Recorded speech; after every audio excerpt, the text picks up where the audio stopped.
Chapter 10, Using Language Well. Chapter 10.1, Introduction. The Power of Language.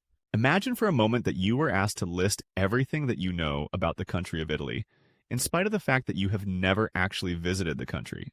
What would you write? You would have to think about all that you were told about Italy throughout your life. And you would probably list first the bits of information that have been repeated to you by various people and in a variety of contexts. So, for example, you might recall that in geography class you learned particular things about Italy. You might also recall the various movies you've seen that were either supposedly set in Italy or dealt with some element of what has been deemed by the film as Italian culture. Those movies could include The Godfather, The Italian Job, or The Da Vinci Code. You might think about stories your Italian grandmother told you about her childhood spent in Rome, or remember images you have seen in history books about World War II.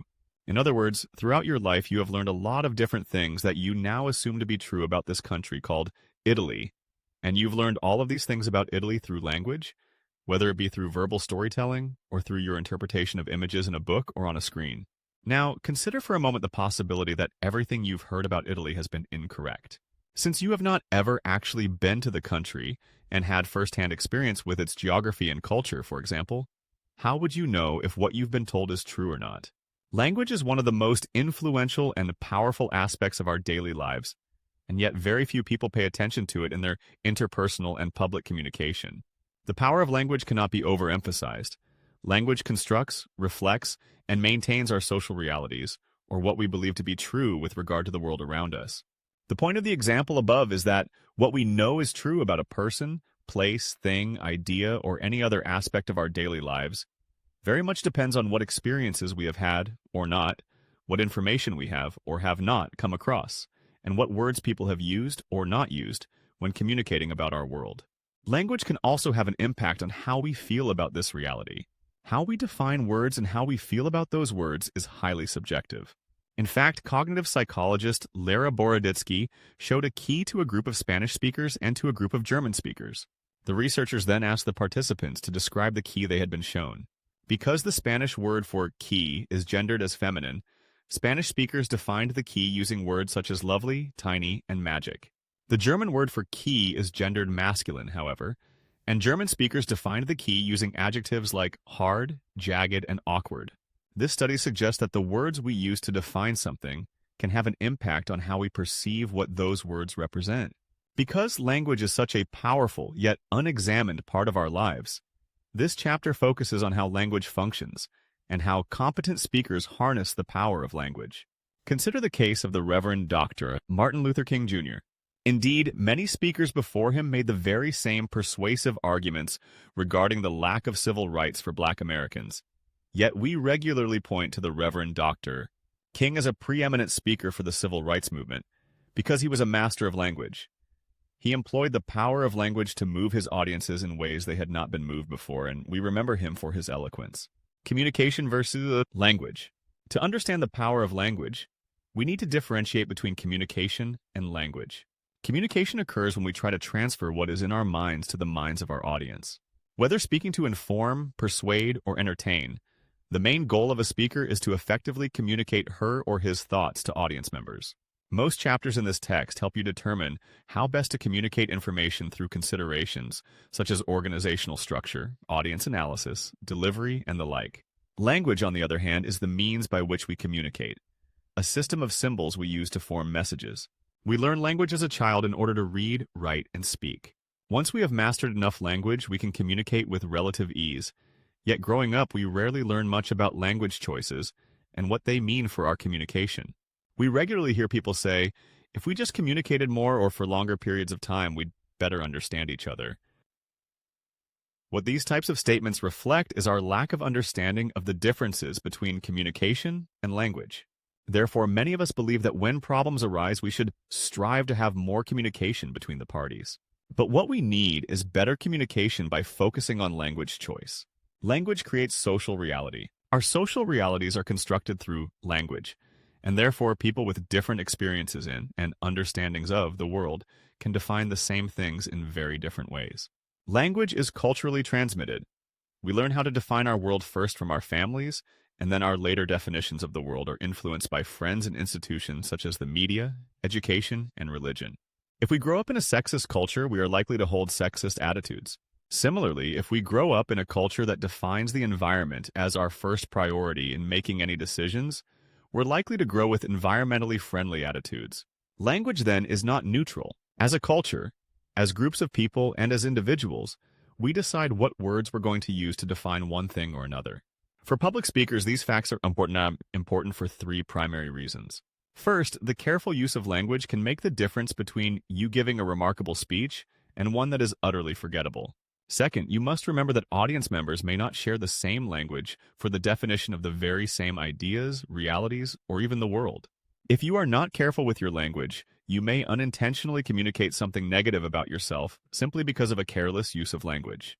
You should think very carefully about your audiences and your own language when you prepare to speak publicly. You can master all of the other elements in this textbook, but without an effective use of language, those other mastered skills will not mean much to your audience. The suggestions in this chapter will help you communicate as effectively as possible using appropriate and expressive. You'll also learn about language to avoid so that your language leaves the audience with a positive impression of you. Specific items. Finally, the language that you use in public and even private communication says something about you, about how you define and therefore perceive the world. If you are not careful with your language, you may unintentionally communicate something negative about yourself simply because of a careless use of language. You should think very carefully about your audiences and your own language when you prepare to speak publicly. You can master all of the other elements in this textbook, but without an effective use of language, those other mastered skills will not mean much to your audience. The suggestions in this chapter will help you communicate as effectively as possible using appropriate and expressive. You'll also learn about language to avoid so that your language leaves the audience with a positive impression of you. The differences language choices can make. When I discuss the importance of language choice with my students, I generally begin with two different paragraphs based on a section from Reverend Jesse Jackson's Rainbow Coalition speech. The first paragraph I read them is a section of Reverend Jackson's speech that I have rewritten. The second paragraph is the actual text from Reverend Jackson's speech. Let's start with my version first. America should dream. Choose people over building bombs. Destroy the weapons and don't hurt the people. Think about a new system of values. Think about lawyers more interested in the law than promotions. Consider doctors more interested in helping people get better than in making money. Imagine preachers and priests who will preach and not just solicit money. This paragraph is clear and simple. It gets the point across to the audience. But compare my version of his paragraph to Reverend Jackson's actual words.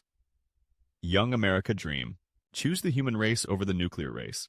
Bury the weapons and don't burn the people. Dream of a new value system. Dream of lawyers more concerned about justice than a judgeship.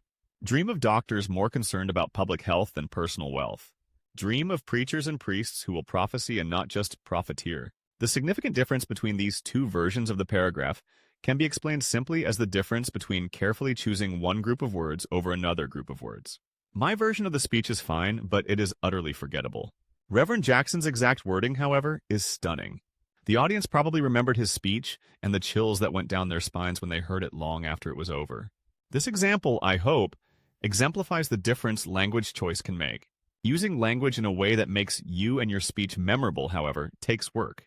Few people come by this talent naturally, so give yourself plenty of time to rework your first draft, to fine-tune and perfect your language choice.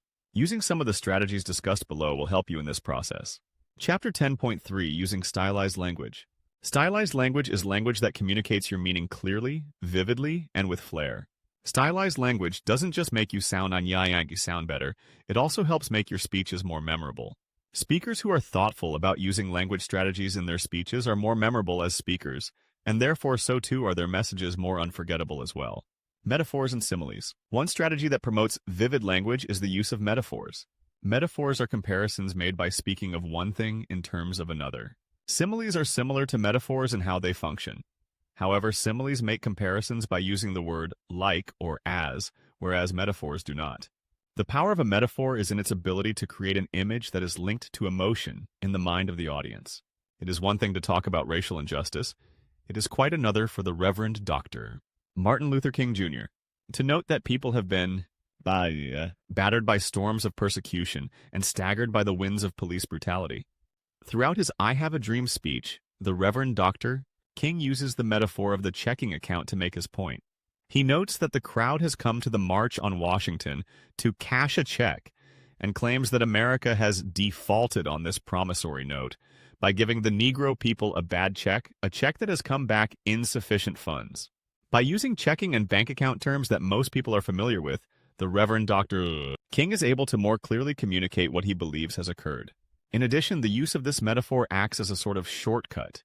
He gets his point across very quickly by comparing the problems of civil rights to the problems of a checking account. In the same speech, the Reverend Dr. King also makes use of similes, which also compare two things but do so using like or as. In discussing his goals for the civil rights movement in his I Have a Dream speech, the Reverend Dr. exclaims, "No, no, we are not satisfied, and we will not be satisfied until justice rolls down like waters and righteousness like a mighty stream." Similes also help make your message clearer by using ideas that are more concrete for your audience. For example, to give the audience an idea of what a winter day looked like, you could note that the snow looked as solid as pearls. And to communicate sweltering heat, you could say that the tar on the road looked like satin. A simile most of us are familiar with is the notion of the United States being like a melting pot with regard to its diversity. We also often note that a friend or colleague that stays out of conflicts between friends is like Switzerland. In each of these instances, similes have been used to more clearly and vividly communicate a message. Alliteration. Remember challenging yourself or a friend to repeat a tongue twister 5 times fast? Perhaps it was Sally sold seashells by the seashore, or Peter Piper picked a peck of pickled peppers. Tongue twisters are difficult to say, but very easy to remember. Why alliteration? Alliteration is the repetition of the initial sounds of words. Alliteration is a useful tool for helping people remember your message, and it's as simple as taking a few minutes to see if there are ways to reword your speech so that you can add some alliteration. This is a great time to use that thesaurus we talked about putting away early in this chapter. Look for alternative words to use that allow for alliteration in your speech. You might consider doing this especially when it comes to the points that you would like your audience to remember most. Antithesis. Antithesis allows you to use contrasting statements in order to make a rhetorical point. Perhaps the most famous example of antithesis comes from the inaugural address of President John F. Kennedy when he stated, "And so, my fellow Americans, ask not what your country can do for you. Ask what you can do for your country." Going back to Reverend Jackson's Rainbow Coalition speech, he notes, "I challenge them to put hope in their brains and not dope in their veins." In each of these cases, the speakers have juxtaposed 2 competing ideas in one statement to make an argument in order to draw the listener's attention. Parallel structure and language. Antithesis is often worded using parallel structure or language. Parallel structure is the balance of 2 or more similar phrases or clauses, and parallel wording is the balance of 2 or more similar words. The Reverend Dr. King's I Have a Dream speech exemplifies both strategies in action. Indeed, the section where he repeats "I have a dream" over and over again is an example of the use of both parallel structure and language. The use of parallel structure and language helps your audience remember without beating them over the head with repetition. If worded and delivered carefully, you can communicate a main point over and over again, as did the Reverend Dr. King, and it doesn't seem as though you are simply repeating the same phrase over and over. You are often doing just that, of course, but because you are careful with your wording, it should be powerful and creative, not pedantic, and your delivery, the correct use of pause, volumes, and other elements of delivery, the audience often perceives the repetition as dramatic and memorable. The use of parallel language and structure can also help you when you are speaking persuasively. Through the use of these strategies, you can create a speech that takes your audience through a series of ideas or arguments that seem to naturally build to your conclusion. Personalized language. We're all very busy people. Perhaps you've got work, studying, classes, a job, and extracurricular activities to juggle.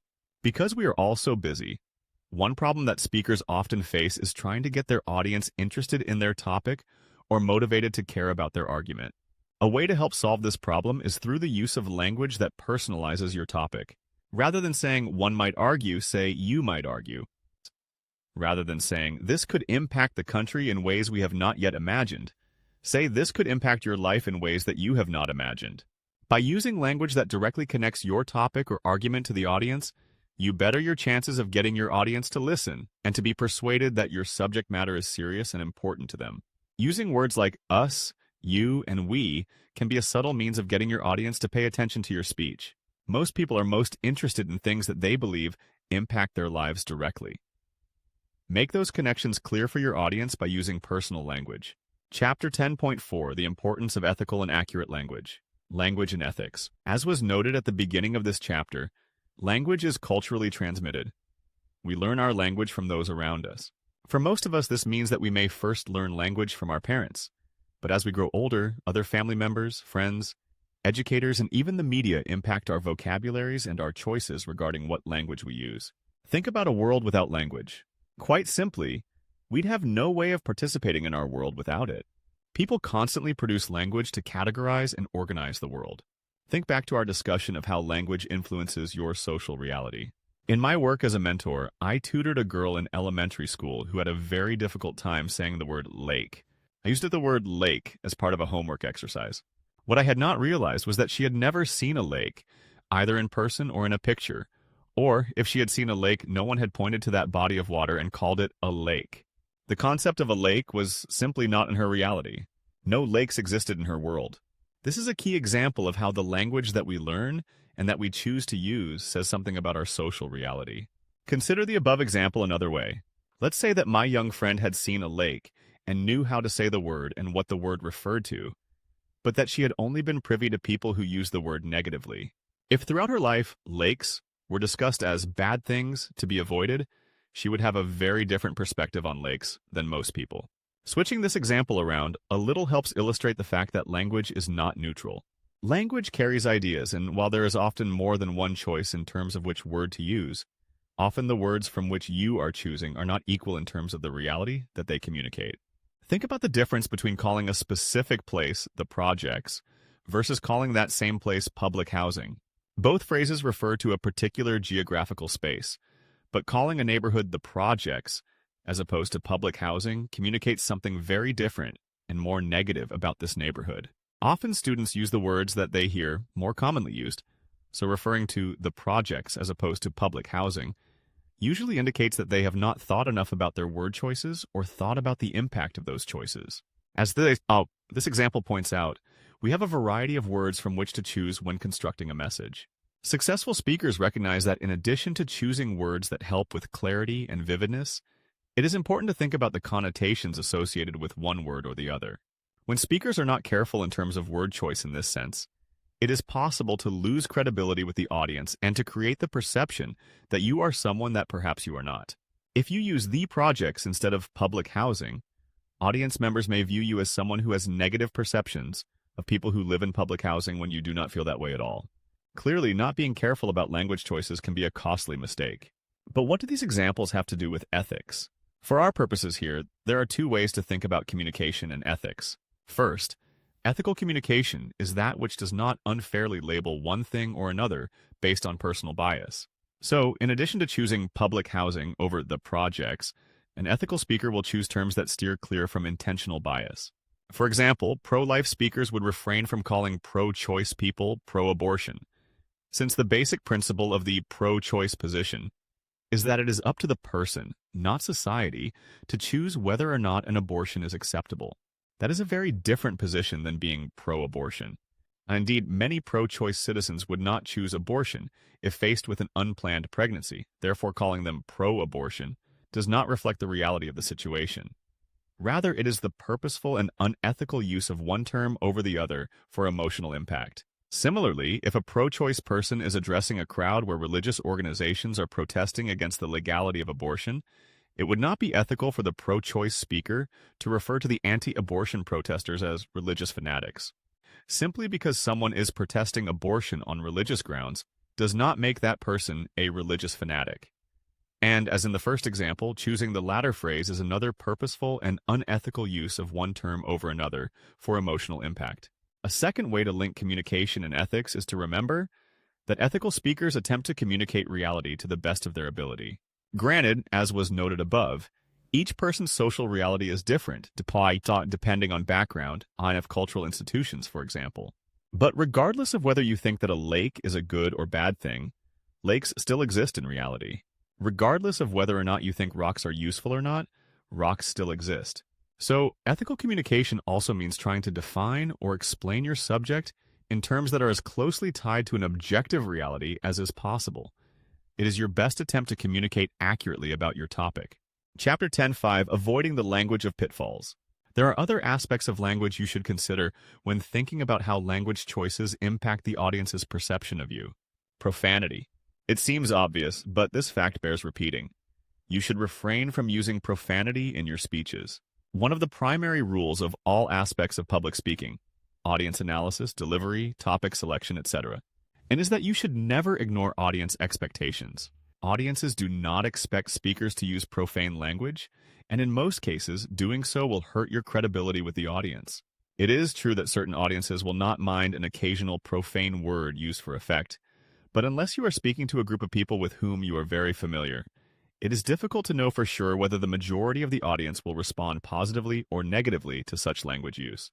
If you even offend one person in an audience and that person happens to be an opinion leader for other audience members, the negative impact of your language on that one person could end up having a much larger influence on the audience's perception of you. Exaggeration. Speakers should also be careful about exaggeration. Hyperbole is the use of moderate exaggeration for effect and is an acceptable and useful language strategy. What is not acceptable, however, is the use of exaggeration to an extent that you risk losing credibility.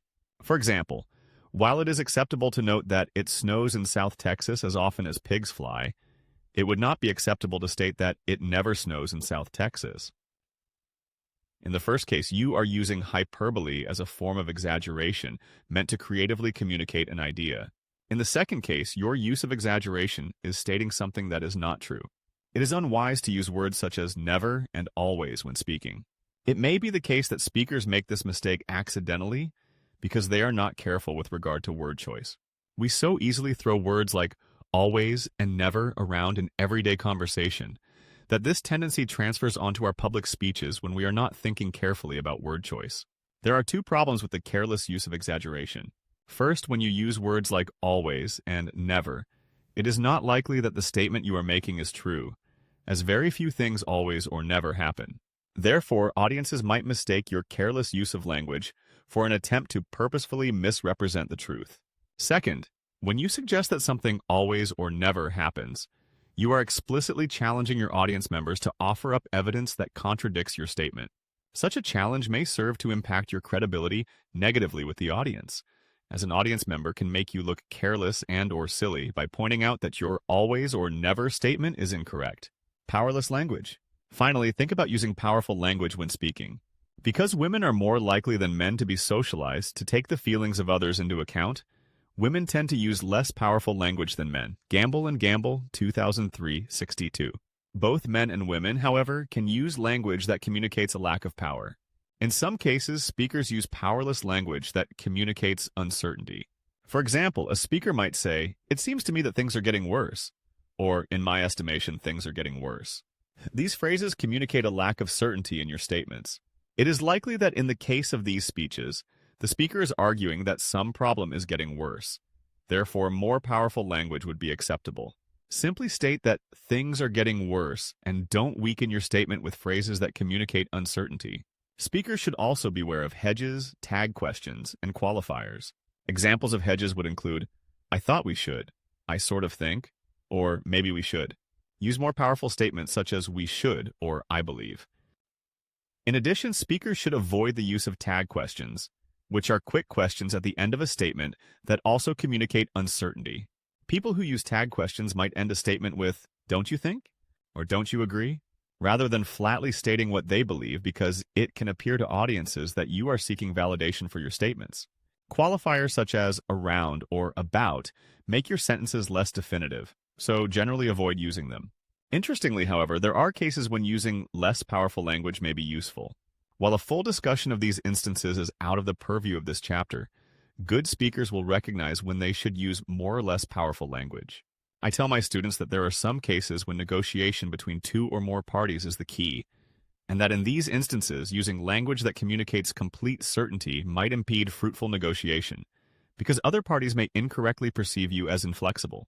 On the other hand, in some cases, you must win an argument or beat another speaker in order to even get to the negotiation table, and in those cases, the use of more powerful language may be warranted. It bears repeating that better speakers know how to use language in response to specific contexts in order to be successful. Hence, thinking about what contexts require more or less powerful language is always a good idea. Incorrect grammar. While the use of sexist or heterosexist language may imply some negative qualities about you to your audience, the use of incorrect grammar in your speech will explicitly communicate negative attributes about you quite clearly. There are 4 primary means by which incorrect grammar tends to make its way into speeches, including basic error, mispronunciations, regionalisms, and colloquialisms. Basic errors occur when people make simple mistakes in grammar because of carelessness or lack of knowledge. If you are unsure about the grammatical structure of a sentence, ask someone. Practicing your speech in front of others can help you catch mistakes. Grammatical errors can also happen when speakers aren't familiar enough with their speech. If you do not know your topic well and have not given yourself an adequate amount of time for practice, you may fumble some during your speech and use incorrect grammar that you normally wouldn't use. One of the most regular critiques made of President George W. Bush is that he regularly makes grammatical errors in public. In one case, President Bush stated, "Rarely is the question asked, 'Is our children learning?' In another instance, he stated, 'I have a different vision of leadership.' A leadership is someone who brings people together." Bushisms, 2007. When President Bush makes these mistakes, many people take note and it gives his detractors ammunition to critique his ability to lead. Unlike President Bush, you do not have a team of public relations specialists ready to explain away your grammatical error, so you should take great care to make sure that you're prepared to speak. In addition, you must be sure that you are pronouncing words correctly. In one instance, I had a student who began discussing the philosopher Plato, except she pronounced his name Plat-O instead of Plato. I could see students glancing at each other and rolling their eyes in response to this mistake. Indeed, it was even difficult for me to pay attention after the mistake because it was such a blatant error. Making pronunciation mistakes, especially when you are pronouncing words that the general public deems ordinary, can seriously impede your credibility. It was likely difficult for students to take this speaker's remaining comments seriously after she'd made such a big mistake. If you're unsure about how to pronounce a word, check with someone else or with the dictionary to make sure you're pronouncing it correctly.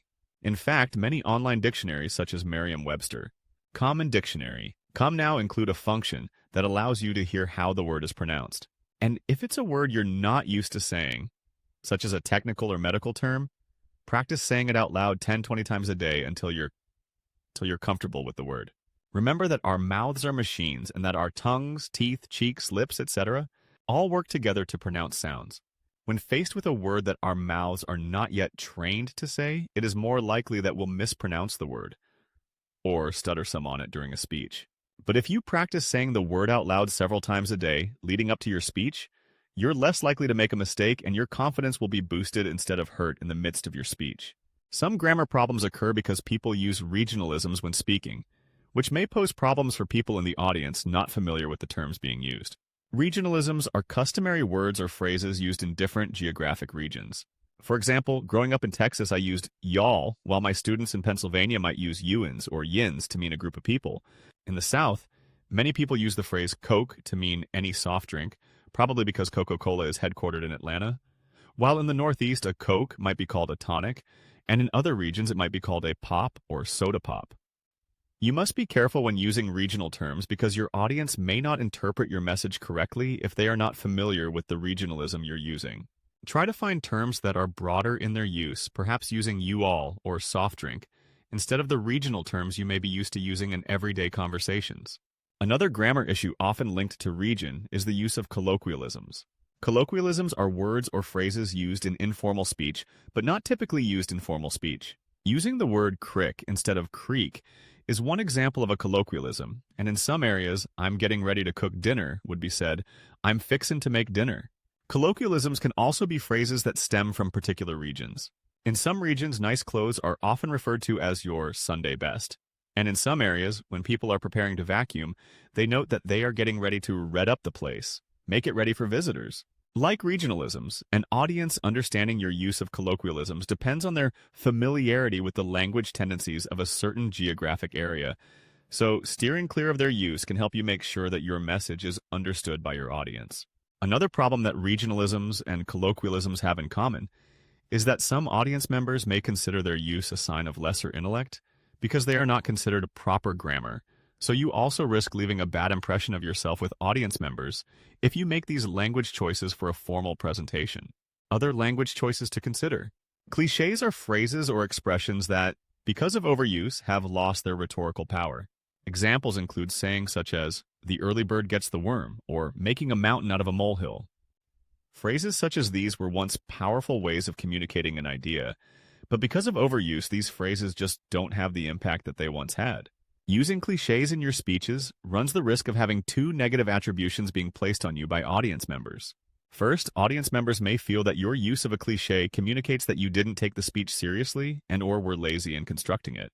Second, your audience members may perceive you as someone who is not terribly creative. Clichés area, easy ways to communicate your message, but you might pay for that ease with negative feelings about you as a speaker from your audience. Try to avoid using clichés so that audiences are more likely to perceive you positively as a speaker. Another consideration for speakers is whether or not to use language central to the popular culture of a time period. Whether we're talking about Groovy Man from the 1970s or like Totally Awesome from the 80s, or Word to Your Mother from the 90s, the language central to the popular culture of any time period is generally something to be avoided in formal public speaking. Like slang or profanity, language stemming from popular culture can be limited in its appeal. Some audiences may not understand it. Some audiences may negatively evaluate you for using language that is too informal. And other audiences will have negative preconceived notions about the kind of people that use such language. Hippies in the 1970s, and they will most likely transfer those negative evaluations onto you. Chapter 10.6 Conclusion. This chapter has discussed a number of important aspects of language that good speakers should always consider. It is important for speakers to remember the power of language and to harness that power effectively, yet ethically. We've discussed the relationship between the language we use and the way we see the world.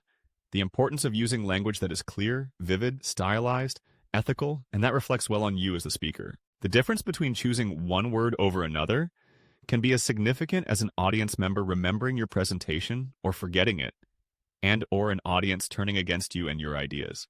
Taking a few extra moments to add some alliteration or to check for language that might offend others is time very well spent. The next time you have to write or speak about an issue, remember the importance of language and its impact on our lives. Carefully consider what language will you use and how will those language choices make a difference in how your audience defines and understands your topic.